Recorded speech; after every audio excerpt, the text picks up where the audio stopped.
Okay, so let's just take it a step at a time. More breaking developments coming in. In fact, this time from Tehran, where I've just been told the Islamic Revolutionary Guard, its chief, or rather new chief, Major General Mohammad Pakpour, has now issued a statement. He says, I quote, Iran is going through a sensitive period, that despite the bombings, the unity and cohesion of the people has grown stronger. This is a divine blessing. Now, it's the rhetoric is fine. The reality is a lot more complex and difficult. Let us not underestimate the capacity of the Iranians to do something. That will be a very foolish thing to do. But at the same time, we'll have to acknowledge the fact that a large segment of their command and control personnel have been eliminated in the past 1 week. I mean, think about it.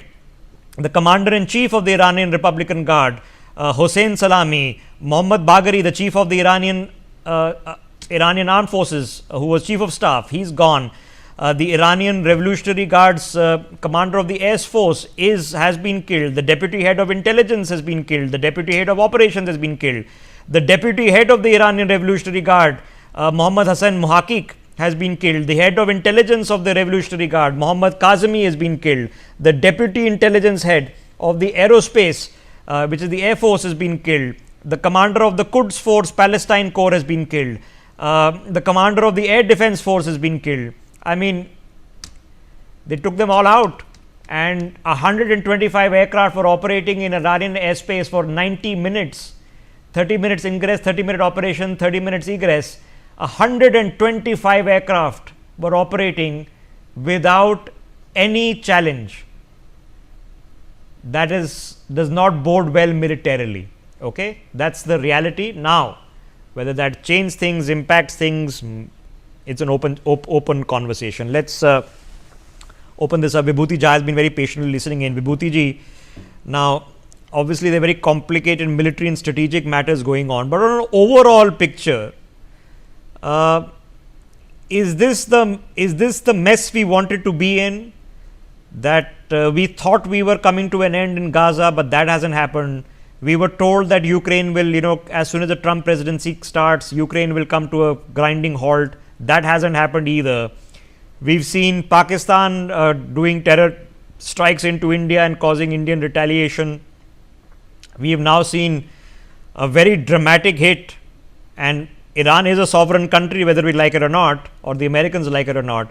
Is the world a safer, more relaxed space, or have we just mucked it up for all of us? Thank you. Very well put. The challenge ahead of us.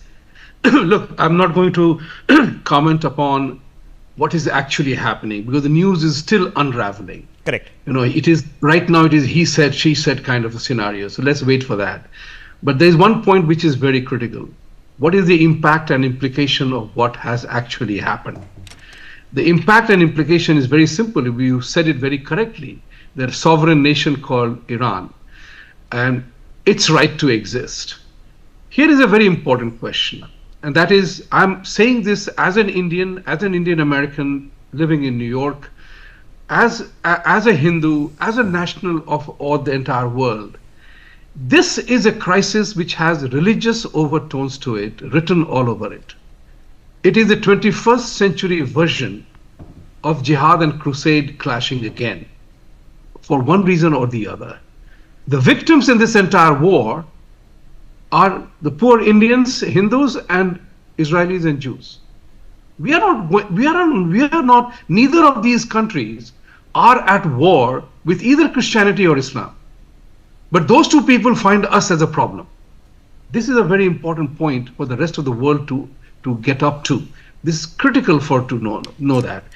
This is also important from the point of view of the fact that, as you said, global peace, is it a misnomer?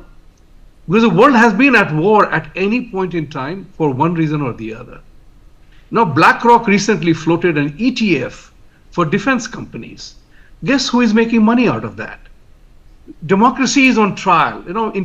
Iran talking about international law is a very cruel joke on us, because we follow law as part of our democracy and the rule of law.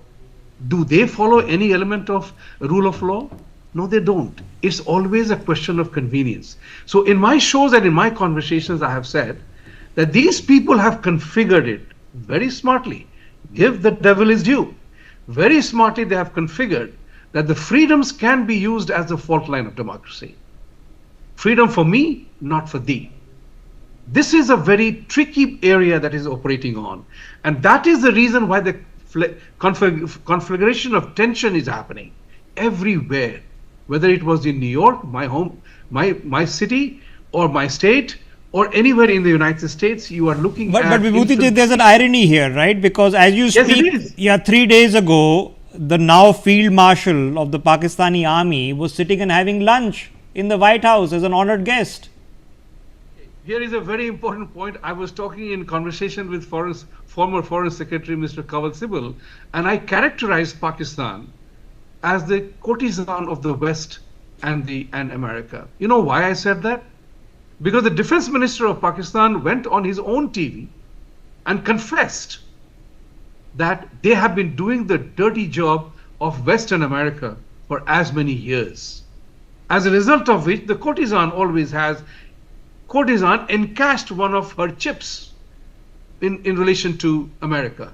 So that's the issue that one has to understand Pakistan in that reference. It's available to the highest bidder. But then the Americans not are clearly miss what's also on willing about to go bidding. They don't care whether you are a terrorist hosting Osama.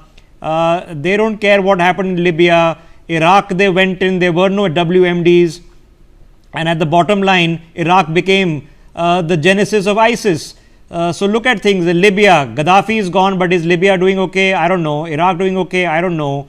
Bangladesh, a coup happened. Is that better off today? Bangladesh seems to be heading into an Islamic extremist force or Islamic extremist government at any point of time. So I don't know. So my overall picture that we thought that we are going to see a closure of these conflagrations. Now, you've said this is a clash of civilization, that as Samuel Huntington put it. Or is it the world war? Is it actually China versus the US? Because there seem to be camps and Iran seems to be in the other camp.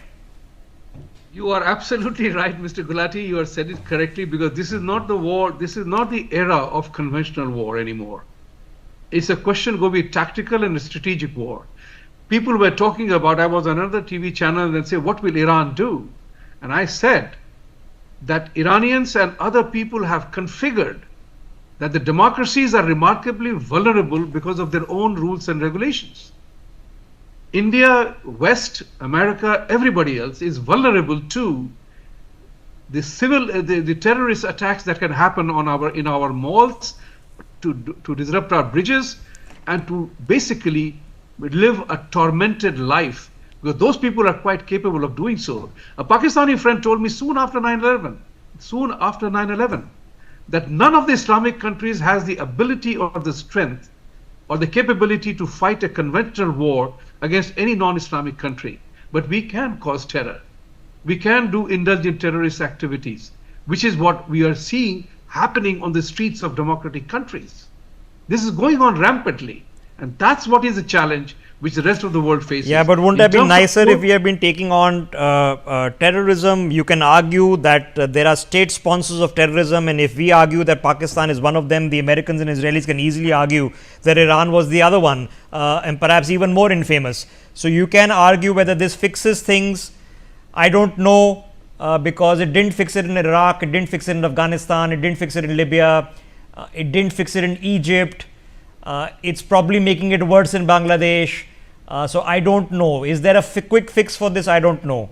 So I don't have a straight answer for you. But nonetheless, for taking on the larger thoughts on this, Vibhuti Jha, joining us with your thoughts. Yeah, finish your thought if you want to add something, sir, before I let you go. Go ahead. I just wanted to add. Yeah. Albert Einstein said it correctly. Any intelligent fool can complicate a simple problem.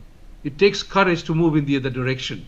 And if all the United Nations Security Council 5 nations, if they stopped selling weapons, they are the largest weapons sellers in the world.